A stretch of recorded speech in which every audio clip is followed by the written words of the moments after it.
In this video, we're going to talk about fields. So field attributes and everything to do with specific fields. So first, I want to mention that if you want to create a field, you will find this under Program Settings, Forms. And right now I'm going to work with this particular form called Test Form. So yeah, we're going to go over all this. So for field type, text, I want to mention that there is a tooltip right here that lets you know exactly what each field does. So text is used if you want to have a field that takes less than 100 characters. So something short, something like a name. So for example, here, this name Mateo, you know, when you're looking at the recipient's information, you're able to see something like, you know, Faduma, something simple. So that's what you could use this particular field for. There is also the text area field, and this is great for if you have lengthy text. For example, if you have a bio, you could use this one very easily. So as you can see right here, when I select the student, I can see their bio. It's much longer than their name, for sure, much more than 100 characters. So this is something that you could do if you want to have, you know, more words appearing. So that is, I'll put this right here. That is text area.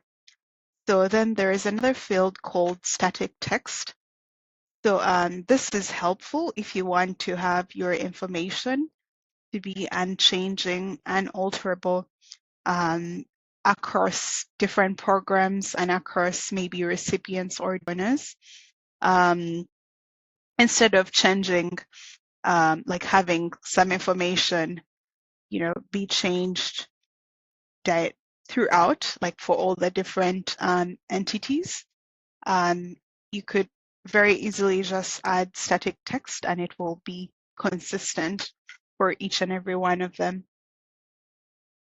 Another field that I want to talk about is age. So age is, it's self-explanatory. It's a field that displays the age. So what happens here is that once you upload the birth date for the individual, in this case a recipient, you're able to have the age automatically calculated for you.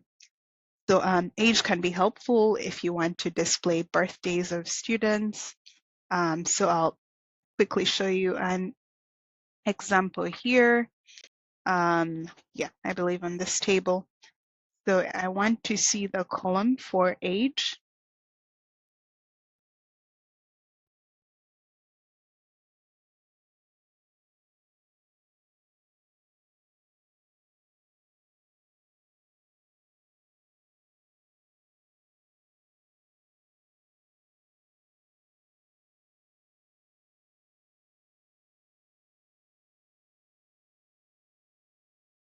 So if I want to see the age of the recipients, all I would do is to select them here. Looks like I don't have them right here. But yeah, once I select age, it would be able to show up very easily. Another field I want to talk about is of the type date. So date is also simply a date field. So for example, if you want to keep track of when a recipient was last maybe updated, or when was a donor last updated, or anything that you would like to record, this is something that you could utilize. You simply use the date field and you will be able to input a specific date. So another field that's helpful is a link field. So this basically is for URL type. So whenever you have a web link, for example, if you have a video or anything, or let's say you want to capture your website, your nonprofit's website, and send it to donors, you could always use link field. Another field here is select list. So a select list can be very helpful when you have multiple options from which you want to select. I'll show you this in here. So for example, favorite subject can be a select list type of field. And when I choose a student, this is the admin side of the portal. When I choose a student and I want to, for example, change their, let's see, the favorite subject. Oh, okay, this is not a select list, but yeah, we have a few others. So if I want to change their grade, as you can see, we have grades nursery through grade 12. So this is something that you could very easily do to change, to choose a particular record out of multiple options. So that's how the select list works. And you would have to put this in a comma. You have to input this in a comma separated fashion for them to be able to show up the way they do.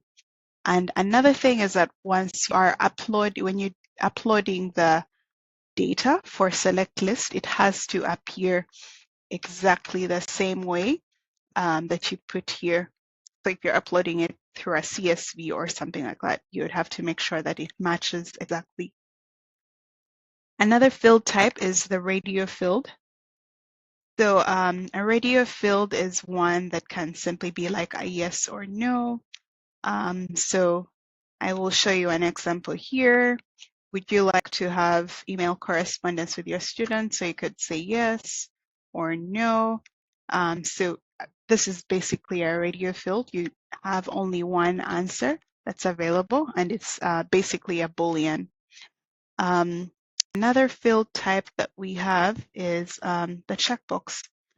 So the checkbox can be used if you have trying to give users multiple options.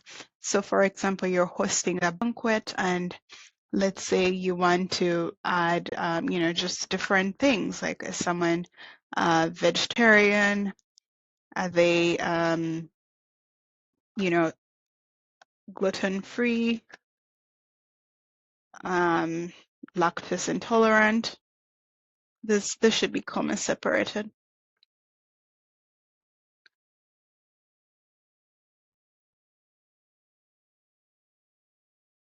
So this is something that you could very easily add as well.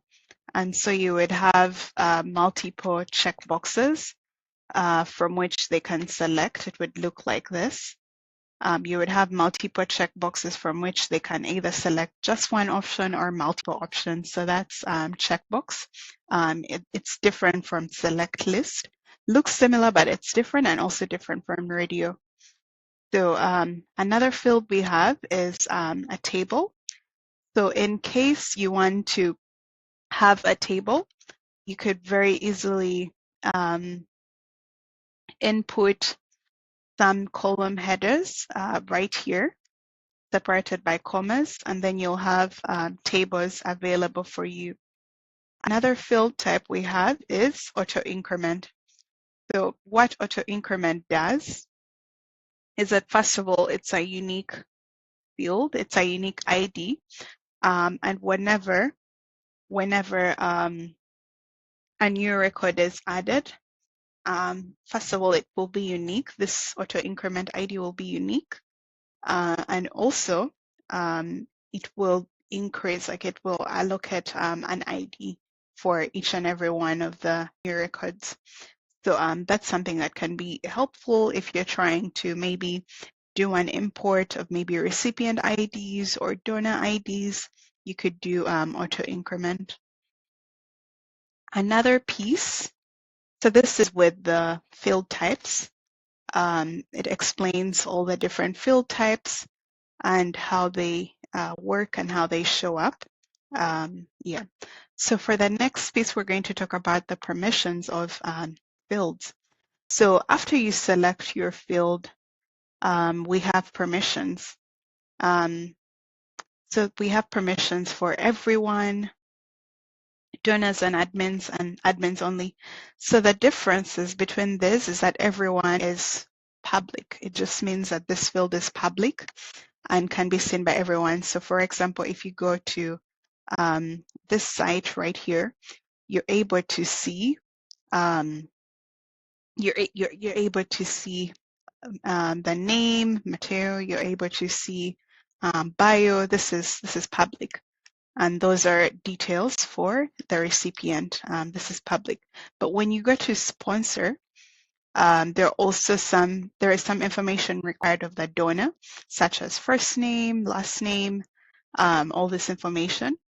And yes, this is also public as well. There is also this custom field. We do have some standardized fields here, but we have some custom fields too.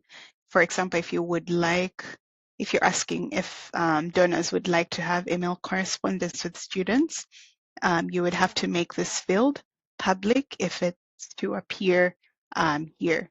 So that's what public means. Anything that you want to appear to the general public on the front-facing part. And then we have donors and admins. So what this permission means is that once a donor signs up and sponsors a student, only then can they be able to view certain information. So for example, as you can see, there is a lot of information here for the students, like their family status, their health status, attendance for the past school terms. But on the site here, the public-facing site, we only have first name, full name, favorite subject, and grade selected, which means that only these fields are selected everyone, they're public. The other ones, you could have a donor only see certain information after they commit to a sponsorship relationship with the child. So such as, whether their health status, their family status, this is something that you could do, that you could show once the sponsorship takes place. Then the last permission is admins only. So for this permission, it means that not even donors can see these details about a child. So for example, you could have maybe attendance or even health status, or just track something internally, like maybe an ID, or they changed school, something like that. So or their behavior. That's something you could choose to track internally, and not even the donors will be able to see that information. However, all this information would be showing up here inside your columns, inside your table.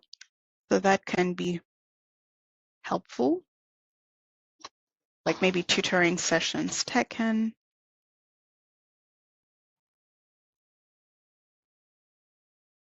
So I can have all this information available to you internally, and you could, maybe use it for building reports or predicting some details, but it will not affect the donors seeing that information.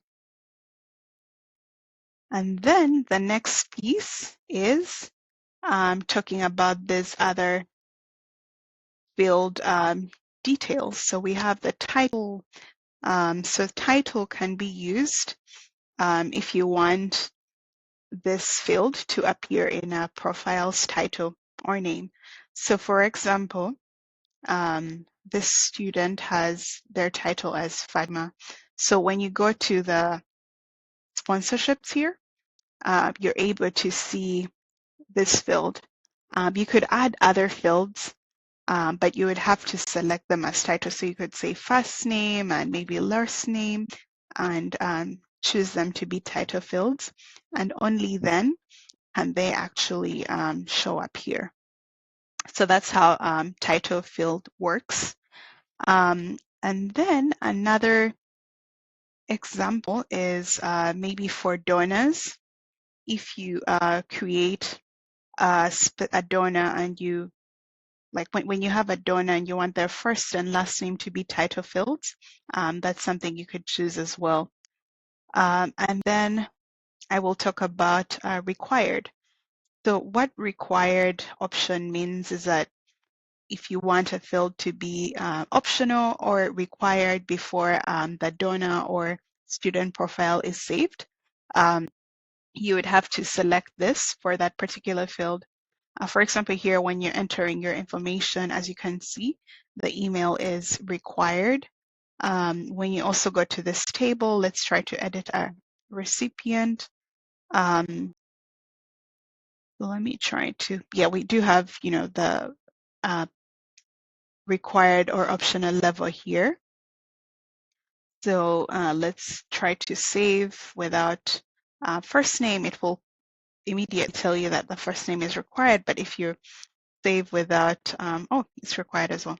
But if you save without their favorite subject, it will allow you to save even if the subject is not included. So yeah, that's something to note right there. And then we'll talk about sortable. So you could decide whether you would like a field to be used, to be sorted. So for example, if a donor can decide to sort the students maybe based on from A to Z ascending order or descending order. This is a permission that you can enable. You could choose whether the field is sortable. So yeah, you could decide name or any other field. Then filter. So if you check this option, that means the donors can can filter by this list, by this particular field. And as you can see, it only works with select lists. So an example we have here is grade. So as you saw, grade is a select list type of field, and a donor could come here very easily and decide to, maybe choose only students that are in grade 1, I guess they're none, or grade 3. So we only have 1/3 grade, and let's see if there are any from nursery. So yeah, this is something that can be very helpful for allowing donors to filter. You could also filter by country or region. That's something that you could do. You would just create the field and make it filterable. Then there is this field which is unique. So what this one does is that it ensures that fields are not duplicates. They don't have duplicate, happenings. So if you choose this field, it will only and only appear once within the platform. And in case maybe you're trying to do an import and this field already exists, it will let you know that that field already exists and it cannot allow for it to be imported. And lastly, we have this use as a bio. So what this field does is that it allows you to use a particular field as a bio. And something that